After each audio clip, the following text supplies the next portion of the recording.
اعوذ باللہ من الشیطان الرجیم بسم اللہ الرحمن الرحیم الحمد للہ الذی کان موجودا قبل حدوث الاشیاء ویبقى بعد فناء الاشیاء تفرد بالاولیت والقدم ووسما كل شيء ما عداه بالفناء والعدم كما قال عز شانه كل شيء هالك إلا وجهه وكل نفس ذائقة الموت وقال كل من عليها فان ويبقى وجه ربك ذو الجلال والإكرام سبحان من لا يخفى عليه اختلاف النيات ولا يعزب عنه معاصي العباد في الخلوات سبحان الله الذي منه خلقة العباد وإليه المعاد فمن يعمل مثقال ذرة خير يره ومن يعمل مثقال ذرة شر يره نشهد أن لا إله إلا هو الملك الذي لا ينازع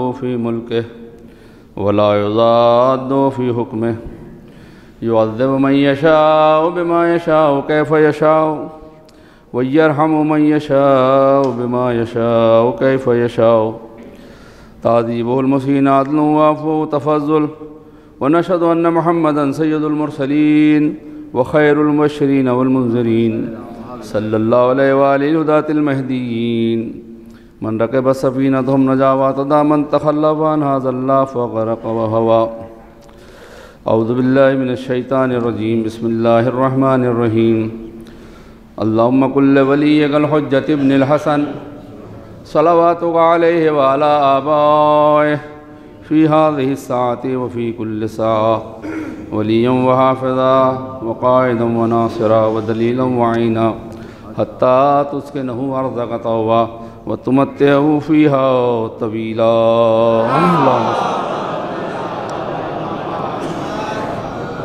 أوصيكم عباد الله ونفسي تقوى الله اعوذ باللہ من الشیطان الرجیم بسم اللہ الرحمن الرحیم کنتم خیر امت اخرجت للناس تأمرون بالمعروف وتنہون عن المنکر وتؤمنون باللہ۔ بندگان خدا، تقوی اور پرہیزگاری کی نصیحت کی جاتی ہے، اس لیے کہ متقی اور پرہیزگار معاشرہ ہی اللہ کا پسندیدہ معاشرہ ہے۔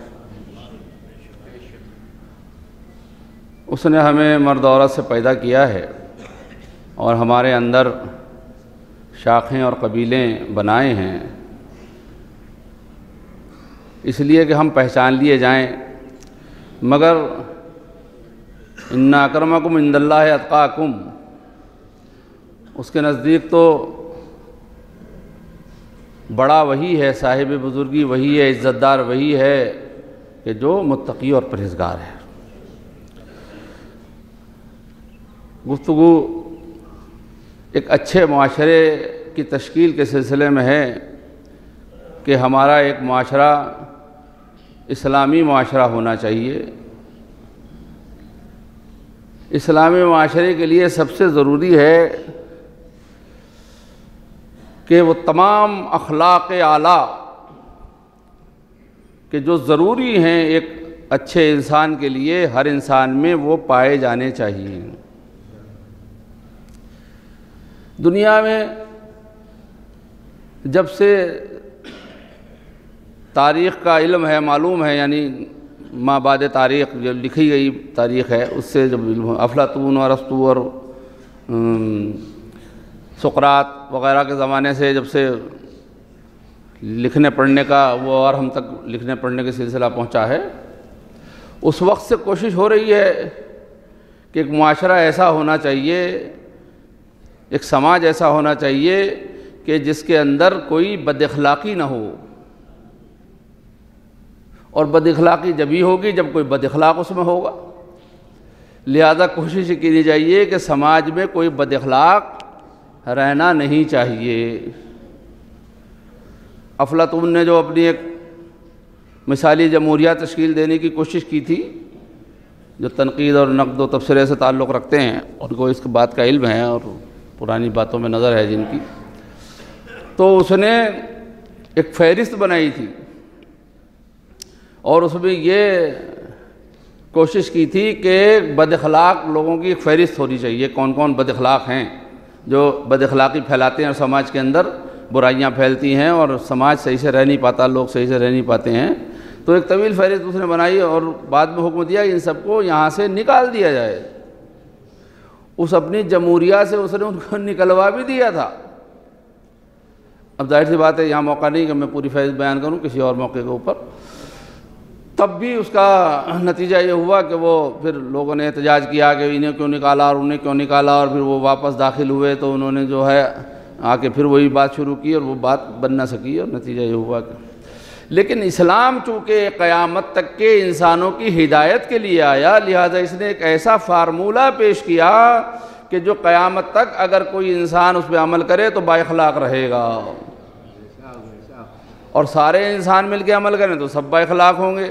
اور جب معاش کے اندر سب عمل کر رہے ہوں گے ان فارمولوں کے اوپر، ان اصولوں کے اوپر، تو ظاہر سی بات ہے کوئی بد اخلاق ہوگا نہیں، اور جب بد اخلاق نہ ہوگا تو سماج میں برائیاں نہ ہوں گی، برائیاں نہ ہوں گی تو معاشرہ اسلامی اور سچا اور اچھا معاشرہ ہوگا، جو نہ کسی کو تکلیف پہنچا رہا ہوگا اور نہ کسی کے لیے نقصان دہ ہوگا اور نہ کوئی اس کو برا کہنے والا ہوگا۔ اس لیے کہ خالص با اخلاق اور اسلامی معاشرہ۔ ہم لوگ یہ سمجھتے ہیں کہ ہم بہت اچھے معاشرے میں رہتے ہیں اور ہمارا بڑا اچھا معاشرہ، بے شک اس میں کوئی شک نہیں ہے کہ ابھی بھی بہت غنیمت ہے ہمارا معاشرہ۔ اس میں غریبوں کا بھی خیال رکھا جا رہا ہے، اس میں بیماروں کا بھی خیال رکھا جاتا ہے، اس میں صلہ رحمی بھی ہے، اس میں خیر و خیرات بھی ہے، اس میں مزاج پرسی بھی ہے، اس میں چھوٹوں، غریبوں اور کمزوروں کی حمایت ہے، ظالموں اور دبنگ قسم کے لوگوں سے اظہار بیزاری ہے، اور ان کو ان کے سد باب کے لیے کچھ نہ کچھ بہرحال کیا جاتا ہے۔ اور سماج اگر ایسا نہ ہوتا تب تک تو معاملہ بہت ہی خراب ہو چکا ہوتا۔ تھوڑا بہت ڈر بھی ہے۔ یہ ڈر کس کا ہے؟ اللہ کا ڈر ہے اور کسی کے آنے کا ڈر ہے۔ جیسے کسی کلاس میں ٹیچر نہ ہو تو کلاس کا رنگ بدل جاتا ہے، شور شرابہ ہنگامہ، لیکن اگر کوئی یہ کہے کہ ماسٹر صاحب اسکول میں آ گئے ہیں تو کلاس والے سب خاموش ہو کے بیٹھ جاتے ہیں۔ یہ کیا ہے کہ ماسٹر کے آنے کا ڈر ہے، لہذا سارے اسٹوڈنٹ خاموش ہو کے بیٹھ گئے ہیں۔ تو ہمارے یہاں یہ بھی ہے کہ کسی کے آنے کا ڈر ہے، اس لیے تھوڑا بہت لوگ ڈرتے بھی ہیں کہ جب وہ آئے گا آنے والا تو ہم اس کے سامنے کس حالت میں پیش ہوں گے، کچھ اچھی صورت ہو جو ہم ان کے سامنے پیش ہوں۔ تو اس لیے ہمارا معاشرہ، لیکن چونکہ یہ رجب کا مہینہ ہے اور اس میں مناسبتیں بہت ہیں، 10 تاریخ جیسے کہ آ رہی ہے ہمارے نام امام محمد تقی علیہ السلام کی ولادت، پھر 13 رجب آ رہی ہے جس میں مولا متقیان حضرت علی ابن ابی طالب علیہ السلام، لہذا مولا ہی کا ایک قول جامع الاخبار سے نقل کرتا ہوں تاکہ ہمیں تھوڑا معلوم ہو جائے کہ ہمیں کس طرح رہنا ہے۔ سعید بن افلا سے مروی ہے کہ ایک دن حضرت علی علیہ السلام اللہم صلی اللہ مسجد کوفہ کے دروازے سے نکلے، لوگوں کی ایک جماعت سے ملاقات ہوئی جنہوں نے کہا، اس جماعت نے، السلام علیکہ یا امیر المومنین۔ حضرت نے ان سے روگردانی کی، انہوں نے کہا ہم تو آپ کے اصحاب اور شیعوں میں سے ہیں۔ مولانا نے فرمایا تم میں شیعوں کی کوئی علامت نہیں پاتا۔ ابھی میں نے آپ کے سلسلے میں عرض کیا، مولا کیا فرما رہے ہیں کہ میں تم میں شیعوں کی کوئی علامت، ان کے دعوے کے بعد کہ انہوں نے کہا ہم آپ کے اصحاب شیعوں میں سے ہیں، تو آپ نے فرمایا میں کوئی علامت تم میں شیعوں کی نہیں پاتا۔ انہوں نے پوچھا کہ شیعوں کی علامت کیا ہے جو آپ ہم میں نہیں پاتے؟ تو آپ نے فرمایا، جامع الاخبار 124 نمبر کی حدیث، فرمایا شیعوں کی علامت یہ ہے کہ یاد خدا میں روتے روتے بصارت میں ضعف آ جانا، اللہ کی یاد میں گریہ. کبھی سوچئے. اور تنہائی میں، اب تو ٹھنڈک کا زمانہ ہے اور الحمدللہ اچھی خاصی ٹھنڈک ہو رہی ہے، اور ٹھنڈک بھی ہونی چاہیے، ہر موسم میں ہر چیز ہونی چاہیے. بس مالدار لوگوں کو خیال رکھنا چاہیے کہ جیسے ٹھنڈک میں ہم لباس پہنے، ایسے غریب بیچارہ ٹھٹر نہ رہا ہو ٹھنڈک میں، اس کو بھی پہنچانا چاہیے تھوڑا بہت لباس. تقسیم کرتے ہیں لوگ، لیکن پھر بھی کچھ لوگ آخر وقت تک فریادی رہ جاتے ہیں کہ ہمیں نہیں ملا اور ہمیں نہیں ملا اور ہمیں نہیں ملا. دعا کرتا ہوں کہ پالنے والے یہ موسم کی ٹھنڈک جو ہے غریبوں کے لیے بھی اس میں ان سے ٹھنڈک کے بچنے کے اسباب پہنچ جائیں. وہ بھی تیرے بندے ہیں اور تیرے، اور ان لوگوں کو ہاتھ مضبوط کیجئے جو امداد پہنچاتے ہیں شہر میں، ان کی امداد، ان کے آپ مضبوط کیجئے ہاتھ تاکہ وہ گھر گھر جگہ جگہ پہنچا دیں. تو اس ٹھنڈے کے اس میں ذرا لیٹ کے ساعت میں لمبی لمبی راتیں ہیں، کاٹنا مشکل ہو جاتی ہیں. تو اس میں سوچئے کہ جب ہم اس دنیا سے مر کے جائیں گے اللہ کی بارگاہ میں تو کیا ہوگا وہاں معاملہ. اللہ کو یاد کیجئے، کبھی یاد کیجئے، تو پھر آنکھوں سے آنسو بے ساختہ نکلنے لگتے ہیں کہ پالنے والے جیسا تو نے ہمیں چاہا تھا کہ ہم ویسے تیرے بندے بن جائیں، ویسے ہم بن نہ سکے. گناہ ہو جاتے ہیں تیری بارگاہ میں، ہم کس طرح اور کیا منہ لے کے آئیں گے. تو یاد خدا میں روتے روتے ان کی بصارت میں ضعف آ جانا، بھوک میں پیٹوں کا پشتوں سے لگ جانا، یہ بھی علامت ہے. پیاس سے ہونٹوں کا سوکھ جانا، ذکر الہی سے منہ میں خوشبو آنا. یہ تو سب سے آسان کام ہے کہ ذکر الہی اتنا کریں کہ دہن سے خوشبو آئے. بعض لوگ جب گلے ملتے ہیں آپ دیکھتے ہیں کسی کے یہاں بیڑی اور سگریٹ کی آتی ہے، اور کسی کے یہاں کسی چیز کی آتی ہے، اور کسی کے یہاں کسی چیز کی آتی ہے. اتنا تو کر ہی سکتے ہیں کہ اتنا خدا کو یاد کریں، اتنا اس کا ذکر کریں کہ منہ سے خوشبو پیدا ہو جائے، اور جب گلے ملیں تو لوگ ملنے کی خواہش کریں کہ ان سے گلے ملا جائے تاکہ ان کے منہ کی خوشبو سونگھی جائے. اور اس کے بعد فرمایا اور جو شخص ایسا نہیں وہ مجھ سے نہیں اور میں اس سے آزاد ہوں. اب آپ اندازہ لگائیں کہ ہمارا دار و مدار تو سارا مولا کائنات حضرت علی ابن ابی طالب، وہ ہمارے امام ہیں. ہم اس بات کی آرزو اور تمنا رکھتے ہیں اور ہمارا عقیدہ ہے کہ وہ آگے آئیں گے ہوں گے اور ہم روز محشر پہ ان کے پیچھے پیچھے ہوں گے. اور وہ کہہ رہے ہیں ایسا اگر نہیں ہے تو میں ان سے آزاد ہوں، یعنی پھر وہ میرے پیچھے چلنے والوں میں نہیں ہوں گے. تو معاملہ کیا ہوگا؟ لہذا مولا کائنات کا جشن آپ انشاءاللہ منائیں گے، لیکن اس کے ساتھ ساتھ اس بات کو بھی دوسری حدیث میں ہے. فرمایا محمد مصطفیٰ صلی اللہ علیہ وآلہ وسلم 131 نمبر کی حدیث، اے علی بشارت دو اپنے شیعوں کو اور انصار کو 10 خصلتوں کی، یعنی 10 خصوصیتیں ان کے اندر ضرور ہوں گی. اگر آپ کے چاہنے والے ہیں، آپ کے شیعہ ہیں، آپ کے پیرو ہیں، آپ کے متبعین ہیں، تو ان کی 10 خصلتیں ان میں ضرور ہوں گی.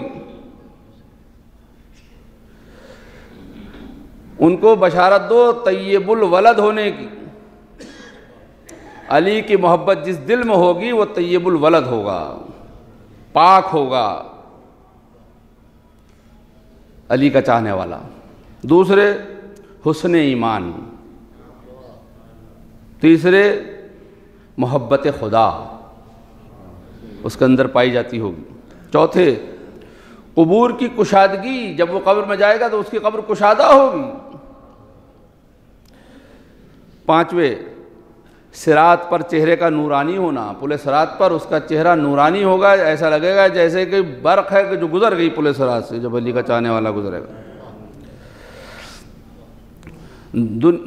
دنیاوی زینتوں سے قلوب کا مستغنی ہونا، دنیا کی زینت سے اسے کوئی سروکار ہی نہیں ہوگا.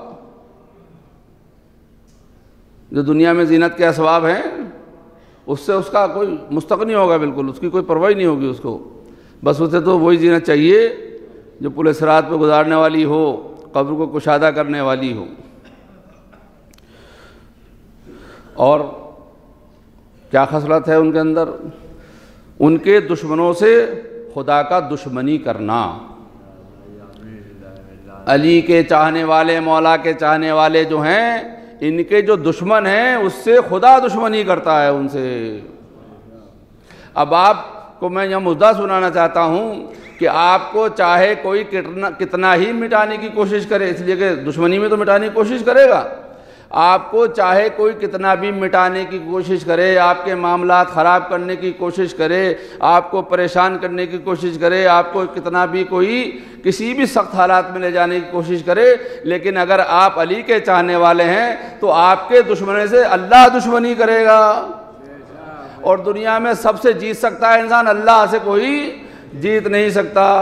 تو ہم ان تمام حالات کے بعد بھی جو زندہ ہیں اور باقی ہیں وہ اسی وجہ سے ہیں کہ ہمارے اندر چونکہ محبت علی پائی جاتی ہے، لہذا ہمارا دشمن اللہ کا دشمن ہے اور اللہ اس سے خود ہی انتقام لے لیتا ہے، بدلہ لے لیتا ہے. وہ عقل مند وہی ہے کہ جو اپنے دشمن کو اللہ سے بھڑا دے، اور اللہ سے اسی وقت بھڑ سکتا ہے دشمن ہمارا جب ہم محب اہل بیت ہوں، علی کے چاہنے والے ہوں اور علی کو اپنا امام ماننے والے ہوں. جذام سے امن یہ بڑی بیماری ہے، اس سے بھی امن میں رہتا ہے. گناہوں کا ان سے کم ہونا، گناہ بہت کم ہوتے ہیں، لہذا اگر گناہوں کی کثرت ہو جائے کسی کے یہاں خدا نخواستہ تو اسے سوچنا چاہیے کہ کہیں ایمان تو دل سے رخصت نہیں ہو گیا ہے، کہیں دین تو دل سے رخصت نہیں ہو گیا ہے. ہمارے ساتھ یعنی آخری بات جو ہے وہ یہ ہے کہ ہمارے ساتھ جنت میں ہونا،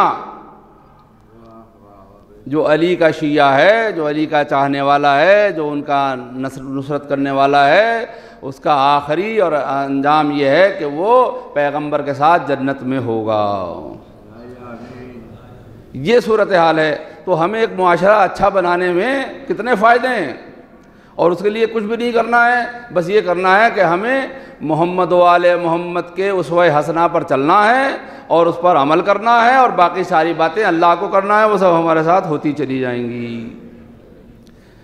مولا کائنات پھر فرماتے ہیں ایک جگہ اسی میں 707 نمبر کی حدیث، فرمایا امیر المومنین علیہ الصلوۃ والسلام نے، میں نے قدر و منزلت کو طلب کیا مگر علم کے سوا کسی چیز میں نہ پایا. یہ بھی پیغام ہے. قدر و منزلت، بھئی سماج میں عزت دار جبھی تو ہم بنیں گے دوسروں کے سامنے جب ہم خود کچھ نہ کچھ ہمارے اندر پایا جائے. تو آپ فرما رہے ہیں کہ میں نے قدر و منزلت کو طلب کیا مگر علم کے سوا کسی چیز میں نہ پایا. علم حاصل کرو، وہ تمہاری قدر و منزلت دونوں جہان میں بڑھا دے گا. تو اچھے معاشرے کے لیے کیا ضروری ہو گیا پھر؟ قدر و منزلت بڑھانے کے لیے علم ہمیں حاصل ہی کرنا ہی پڑے گا، پڑھنا لکھنا ہی پڑے گا. علم دین ہو یا علم دنیا ہو، جو بھی علم ہو اچھا والا علم ہوگا ہمارے پاس تو ہماری قدر و منزلت کو بڑھا دے گا. اور قدر و منزلت نہیں ہے کسی چیز میں سوائے علم کے. لہذا معاشرے کا عالم ہونا بھی ضروری ہے، پڑھا لکھا ہونا بھی ضروری ہے. پڑھا لکھے سماج کو کوئی آسانی سے بہکا نہیں سکتا. پڑھا لکھا سماج ہوتا ہے، اگر ایک عالم بھی کسی سماج میں ہو تو عذاب سے نجات دے دیتا ہے اپنے معاشرے کو، اپنی قوم کو بچا لیتا ہے. تاریخ گواہ ہے اس کے اوپر. اور سارے لوگ پڑھے لکھے ہوں، سارا معاشرہ پڑھا لکھا ہو تو ظاہر سی بات ہے اپنے آپ ہی کو نہیں، جس علاقے میں رہتا ہے، جس جگہ رہتا ہے، جس ملک میں رہتا ہے، جس دنیا میں رہتا ہے، اس کو بھی عذاب الہی سے بچا لے گا. فرماتے ہیں میں کرامت کو ڈھونڈتا ہوں، میں نے کرامت کو ڈھونڈا مگر سوائے تقوی کے کسی اور چیز میں نہ پایا. کرامت یعنی بزرگوں کو ڈھونڈا مگر کسی سوائے تقوی کے اور کسی چیز میں نہیں پایا. پس تم پرہیزگاری اختیار کرو تاکہ بزرگ ہو جاؤ. یہ بھی سماج کی، آج میں زیادہ نہیں وقت لینا چاہتا لیکن سماج میں یہ بھی چل رہا ہے کہ ہمیں بڑا مانا جائے، ہمیں بزرگ مانا جائے، ہمیں صاحب عزت مانا جائے، لیکن بزرگ، صاحب عزت، صاحب مکرمت وہی ہے، جیسے میں نے آیت بھی پڑھی تھی کہ جس کے پاس تقوی اور پرہیزگاری ہے۔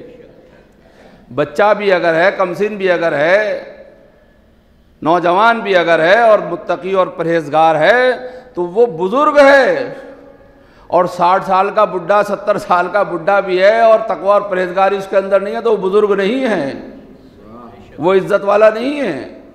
لہذا سماج ایسا ہونا چاہیے کہ جس میں تقوی اور پرہیزگاری اختیار کی ہوئے نوجوان بھی بزرگوں کی طرح ہوں اور ان کی عزت بزرگوں کی طرح ہو۔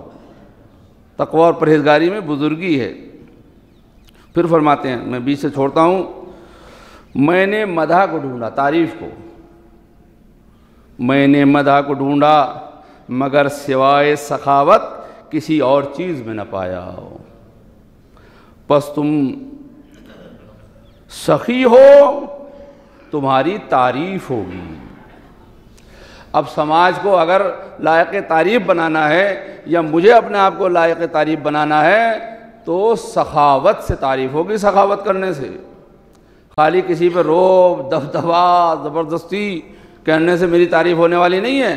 ایک دو کر سکتے ہیں، لیکن سارا سماج، سارا معاشرہ مل کے میری تعریف کرے تو وہ صفت میرے اندر سخاوت ہی سے پیدا ہو سکتی ہے۔ لہذا سخاوت کریں تاکہ تعریف ہو۔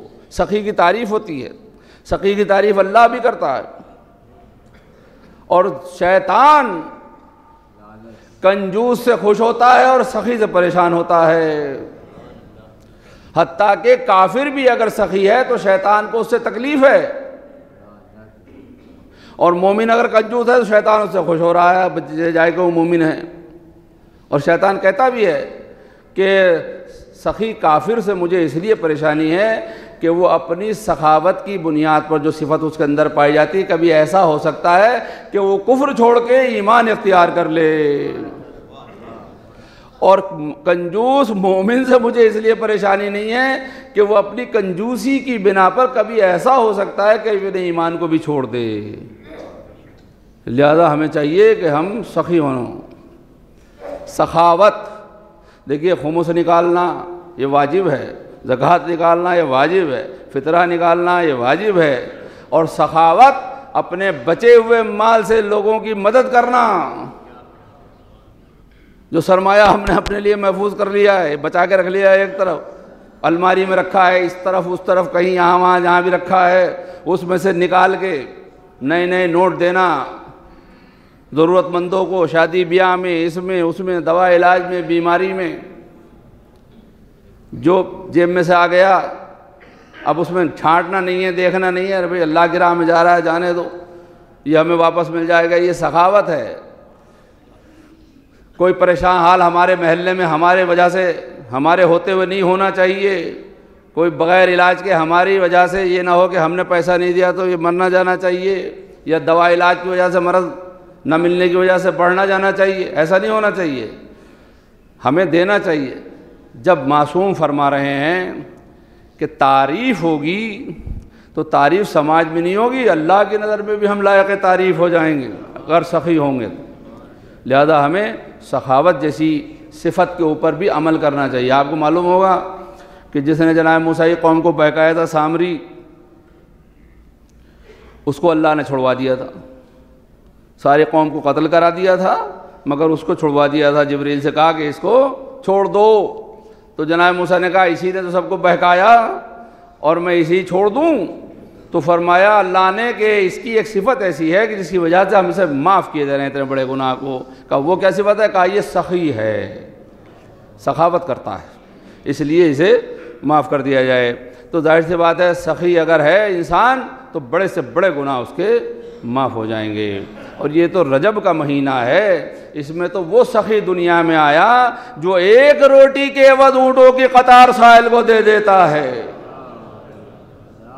سوال ایک روٹی کا اور عوض میں پوری اونٹوں کی قطار سائل کو دے دی جاتی ہے، اس لیے کہ جانتے ہیں کہ سخاوت سے کچھ کم نہیں ہوتا، سخاوت سے اور بڑھتا ہے۔ اللہ کے یہاں سے اور زیادہ اضافہ ہوتا ہے۔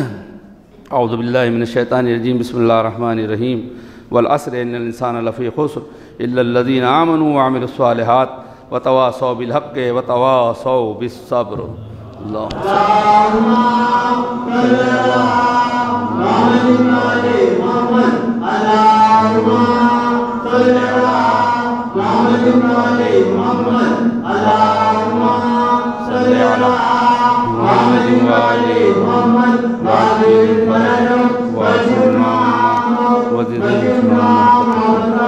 اعوذ باللہ من الشیطان الرجیم، بسم اللہ الرحمن الرحیم، الحمد للہ الذی لا الہ الا هو الحلیم الکریم غافر الذنب وقابل التوب وهو الغفور الرحیم، سبحان من سبقت رحمتہ غضبہ وبسط الیدین بالرحمہ، سبحان من لم یکلم نفسا الا دون وسعها وعفى عن السیئات ولم یجاز بها، سبحان من لا یزداد ولا معاصی لعباده الا کرم موجودا وعلى کثرت الذنوب الا عفوا وصفا، نشهد ان لا الہ الا هو لطوف للعباد بجوده والعواد للمذنبین بحلمه، ونشهد ان محمدا النبی وحبیبا سید المرسلین وشفیع المذنبین بعثہ رحمۃ للعالمین، صلی اللہ علیہ وآلہ داعین الی سبیل اللہ بالحکمۃ والموعظۃ الحسنہ، قادۃ الامم واولیاء النعم ومعدن الرحمہ، اوصیکم عباد اللہ بالتوبہ۔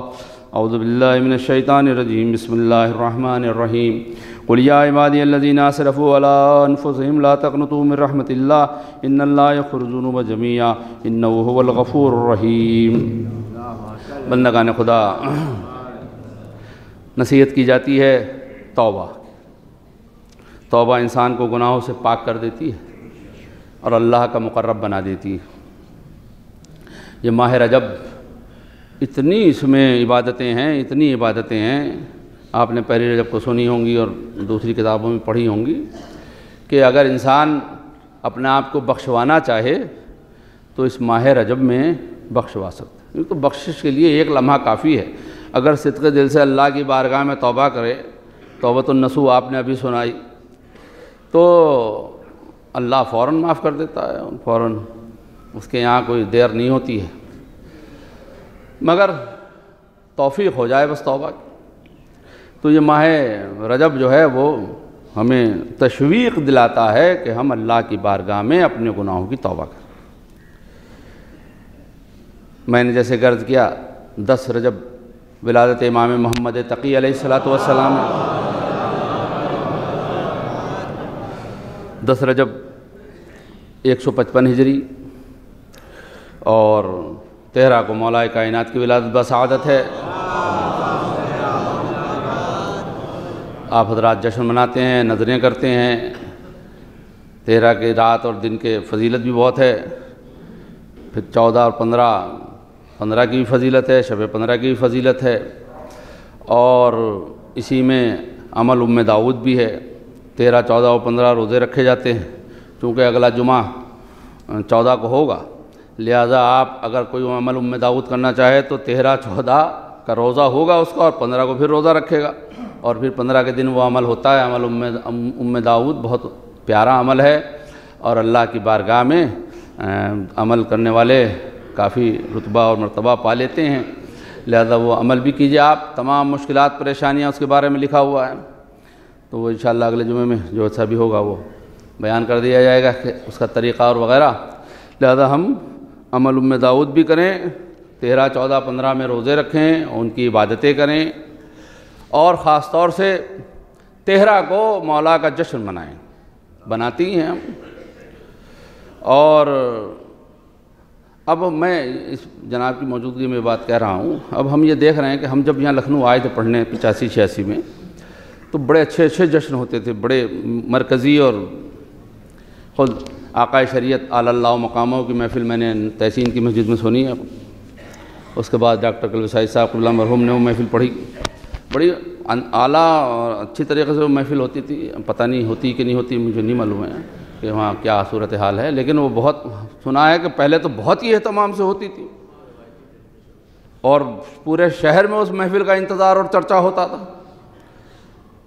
تو بہرحال اب لیکن میں یہ دیکھ رہا ہوں ادھر کہ مختلف جگہوں پر چھوٹے چھوٹے بہت پروگرام ہو رہے ہیں۔ اگر یہ سارے پروگرام پھر ایک مرکزی جگہ پر آئیں اور ایک بڑا پروگرام ہو اور پوری دنیا کو اس بڑے پروگرام کا میسج جائے کہ آج مولا کائنات حضرت علی ابن ابی طالب امام المتقین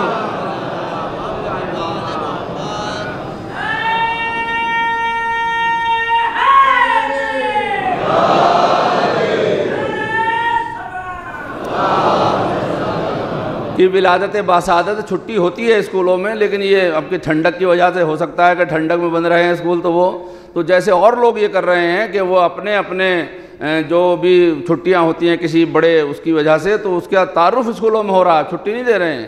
لہذا ہمیں بھی اپنے اسکولوں میں تعارف ہونا چاہیے اس دن کا، اور دوسرے اسکولوں میں بھی ہماری طرف سے کوئی نہ کوئی وفد جائے تاکہ ان سے کہے کہ آج جو چھٹی ہوئی ہے اس وجہ سے ہوئی ہے۔ اگر اس دن نہ کر سکے تو ایک دن پہلے 12 کو چلا جائے مثلا، تو اس طرح کا ہونا چاہیے تاکہ پیسہ تو خرچ کر رہے ہیں ہم الحمدللہ، بہت نظروں کا بڑا اچھا اہتمام ہے اور بہت ہی کثرت سے ہو رہی ہے، اور جگہ جگہ بالکل ایسا لگتا ہے جیسے 22 رجب کا دسترخوان سجا ہوا ہے، 13 رجب کو بھی اب ایسا لگنے لگا ہے۔ لیکن یہ ہے کہ ویسی ایک محفل اور یا ایک جشن جو پہلے ہوتا تھا جس طرح کا، اسی طرح کے پھر مرکزی پروگرام، ہم یہ چھوٹے چھوٹے پروگرام کو چھوڑ کر ایک مرکزی پروگرام ہر طرف ہر جگہ پہ ہمیں کرنا چاہیے، تاکہ یہ اندازہ ہو کہ یہ علی کے چاہنے والے ہیں اور یہ ان کی ولادت پر باقاعدہ جشن منا رہے ہیں، اور دنیا والوں کو پیغام دے رہے ہیں کہ اگر مولا کائنات حضرت علی علیہ السلام کی بتائی ہوئی وہ طرز حکومت جو آپ نے کر کے دکھائی ہے اور بتائی ہے، اس پہ اگر دنیا چلنے لگے تو ساری دنیا سے ظلم و جور کا خاتمہ ہو جائے گا اور عدل و انصاف قائم ہو جائے گا، اور پتہ چل جائے گا کہ حاکم کو کیسا ہونا چاہیے اور عوام کو اس حکومت میں کیسے رہنا چاہیے۔ اعوذ باللہ من الشیطان الرجیم، بسم اللہ الرحمن الرحیم، ان اللہ وملائکتہ یصلون علی النبی یا ایھا الذین آمنوا صلوا علیہ وسلموا تسلیما۔ اللہم صلی علی سید المرسلین وشفیع المذنبین نبینا محمد صلی اللہ علیہ وآلہ، اللہم صلی علی محمد وآل محمد وعلى امام المسلمین وقائد الغر المحجلین امیر المومنین علی ابن ابی طالب، اللہم صلی علی محمد وآل محمد وعلى سیدت نساء العالمین وبدت خاتم النبیین سیدنا فاطمہ بنت رسول اللہ، اللہم صلی علی محمد وآل محمد وعلى الحسن المجتبى، اللہم صلی علی محمد والحسین الشہید بکربلاء، اللہم صلی علی محمد وعلی ابن الحسین، اللہم صلی علی محمد وآل محمد ومحمد ابن علی، اللہم صلی علی محمد وجعفر ابن محمد، اللہم صلی علی محمد وموسیٰ ابن جعفر، اللہم صلی علی محمد وعلی ابن موسیٰ، اللہم صلی علی محمد ومحمد ابن علی، اللہم صلی علی محمد وعلی ابن محمد، اللہم صلی علی محمد والحسن ابن علی علیہ السلام، اللہم صلی علی مولانا صاحب الزمان، اللہم صلی علی محمد وآل محمد ما یاثار بدب الطغیان حادم ابنیت شرک والنفاق حاسد فروع البغی والشقاق، صلوات اللہ وسلام علیہ وعلی آباء الکرام متصل علی والایام، اللہم اجل فرجہ وساہل مخرجہ وکھل ناظرنا بنظرت مننا الیہ واجعلنا من المستشہدین بین یدیہ وتفضل اللہم رائن المؤمنین مزید التوفیقات وازدیاد الاقبال وعلو الدرجات، اللہم فل بنا ما انت اہلہ ولا تفل بنا ما نحن اہلہ بجائے محمد وآلہ المعصومین صلوات اللہ علیہم اجمعین، اللہم اجعلنا ممن یذکر فتنفع الذکرہ، ان اللہ یامر بالعدل والاحسان وایتاء ذی القربى وینہی عن الفحشاء والمنکر والبغی یعظکم لعلکم تذکرون۔